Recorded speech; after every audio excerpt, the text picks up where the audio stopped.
At the moment, I'm hard at work finishing up American Evil. I'm like 148,000 words into it right now. It's very possible I might crack 150,000 tonight because I have the night off because I there's an eclipse in my area. So we were given the day off work. So I'm reminded very strongly of the last eclipse we had, where I was sitting at home working on Clover Volume 4, I believe it was, which coincidentally features an eclipse. So it's kind of shocking to think back to that period versus now, like seeing how much more successful I've gotten, how much I've improved, how much better the books have gotten, how much better they've become. Because Clover Volume 4 was like I think all four parts of Clover are American Evil is almost as long as that. I don't know how much longer it's going to be. Like I think all four parts of Clover totaled to something like 220,000. And that that book was like very unfocused. It was all over the place. Like it was structured like an anime, basically, where you would have like each part was like an anime arc and it would introduce new characters and stuff like that. Like American Evil was like more like an actual novel, I feel. And I really wanted to try to find something to talk about today in regards to American Evil.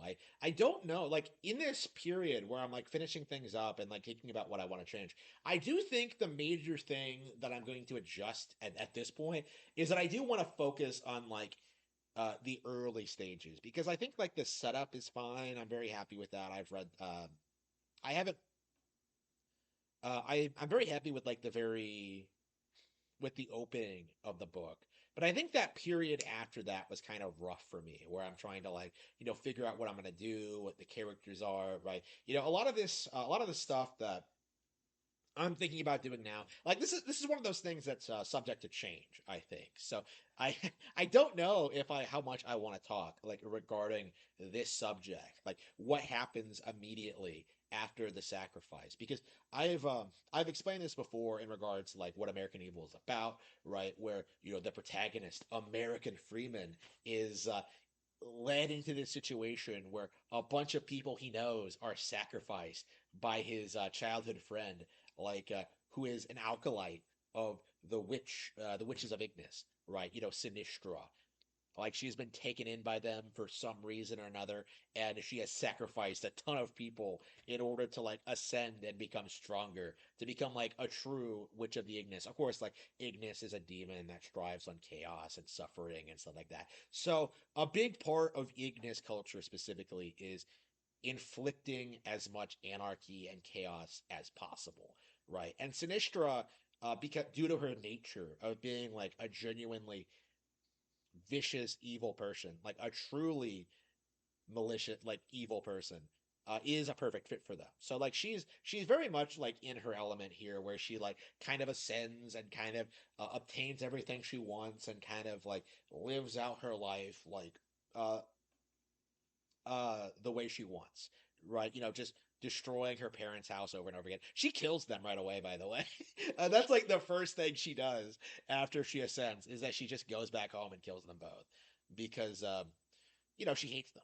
Uh, maybe for good reasons, maybe not. But again, like you probably shouldn't kill your parents after becoming an evil witch is kind of the point I'm trying to make here. So Sinistra does that, and the the mission of the protagonist, American, is to destroy the witches as a whole. Not purely Sinistra, because he understands from a very young age that the culture of Ignis is a problem. Right? It's not just Sinistra that did this, right? She had like a mentor figure, Miss Ignis, right? Who Miss Ignis is more of a title than an actual person, by the way, right? This is what they refer to. These are the people they send into schools and people with youth to scout out potential like candidates that surface from like the cattle, right? Meaning like the masses, normal people.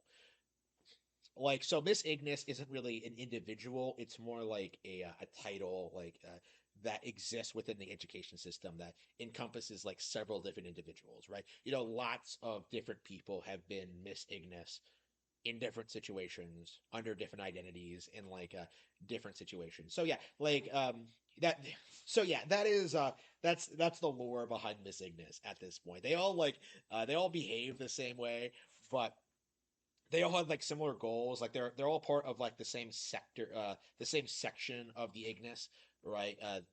They serve under like the people who control like the education and like the youth and stuff like that, within the third circle. But they're all like fairly powerful witches, right? So Sinistra is taken in by them, and so American decides that like he has to do something about this. So his first order of business is to go to the police, and of course they're corrupt, right? Like he gets like attacked by, well, first local kids and then like actual police officers, right? Because like the police, of course, are under complete control of the Ignis. Because under the Ignis control, like the American Constitution does not apply. So essentially, like the police are perfectly free to use any force they see necessary to not need warrants to search property and to like kind of do whatever they want.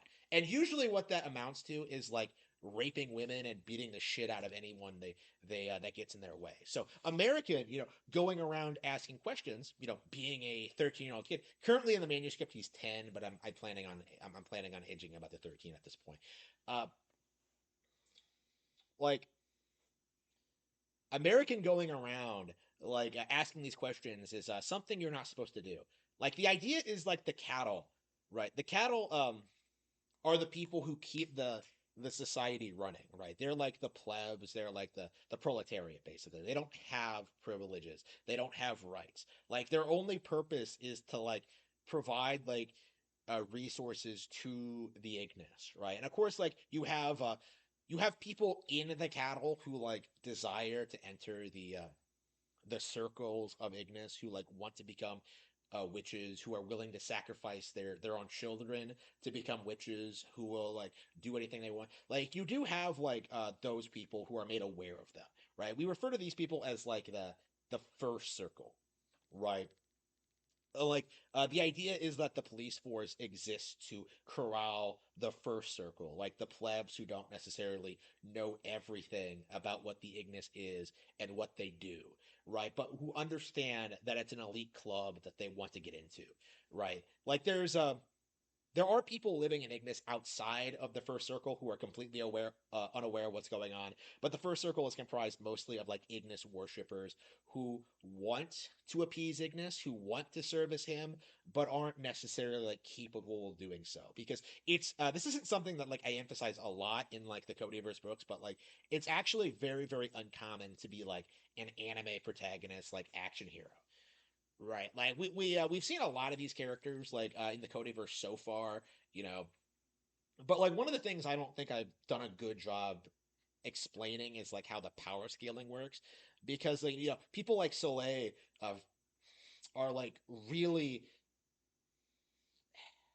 depending on the circumstance. Like again, we're all over the place lately when it comes to like the power scaling thing. Like it's not obvious just how powerful Soleil is. It's not powerful how strong the enemies are. It's again like a big reason for that is to keep up a sense of intrigue. But like yeah, like Soleil is an extremely powerful person, like generally speaking, but there are people who are way stronger than her. I kind of had to come to terms with this when I was writing this. Like, is Soleil stronger than Jack from the Order of the Dragon books? And I did have to unfortunately decide no. Like unfortunately, Soleil is not on Jack's level, and that frustrates me so much. But like, yeah, it doesn't make any sense for her to be like as strong as Jack. So yeah, like the way it looks right now is that like Ryoko is the strongest character, and then Jack probably, and then like I don't know, probably a lot of Jaw the Dragon characters are up there, probably, and then like Soleil is somewhere like I don't know in the top 20 or something, the bottom half. Like again, it's difficult to gauge, especially since like typically speaking, like characters will regularly fight people who are way stronger than them. So it's not like it's impossible to beat someone who's stronger than you, right? This isn't Dragon Ball. It's kind of my kind of my thinking. But anyway, like Um, where was I? Yeah, with uh, with uh, Americans' realization that the cops are out to get him and that things are going downhill, he ends up like fleeing the area, right? And he ends up meeting up with the only real opposition to the Ignis in the area, Windsor Ellenwy, who is a witch from a rival coven who exist like somewhat to the north of where Ignis is. And she tells him that, like, yeah, I know some people who can help you become stronger, right? You need to take the time to acquire more power and then come back when you're ready to take on the Ignis. And so he goes, he meets like a handful of other friends, you know, he becomes a bounty hunter and he does some work for them, uh, hunting down like criminals and people, and like he obtains like more power, right? And along the way, he meets Soleil. Um, they form a somewhat close relationship over the years, and eventually, well, something happens. So anyway, so essentially, like he has allies now. He has a handful of like allies who will come when he really needs it. And with these people, he goes back to Ignis and he begins like his attempts at like peeling back like the layers of within Ignis, because not everybody is on board with what Ignis is doing, right? You have people living there who are like there for their own reasons and are like simply taking advantage of the situation, and who would be perfectly happy seeing like the Ignis be toppled, right? You have like normal people who can rise up and do something about this, and right, you have witches from rival clans, you have like civilians, you have like you know uh, all of these people who will just come together and do everything they can to destroy the the evil that is the Ignis. It's it's really interesting to see this book develop and become more fleshed out. I really do want to see like oof.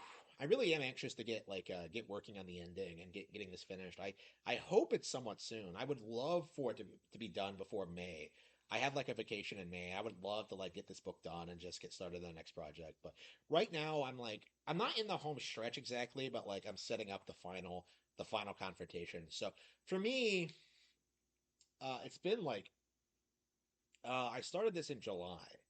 Right. So very early July of 2023, I came up with the idea and like went to work on it immediately. And to see it develop so much and like become so good is really, really exciting for me. So I hope more people share my enthusiasm for this product.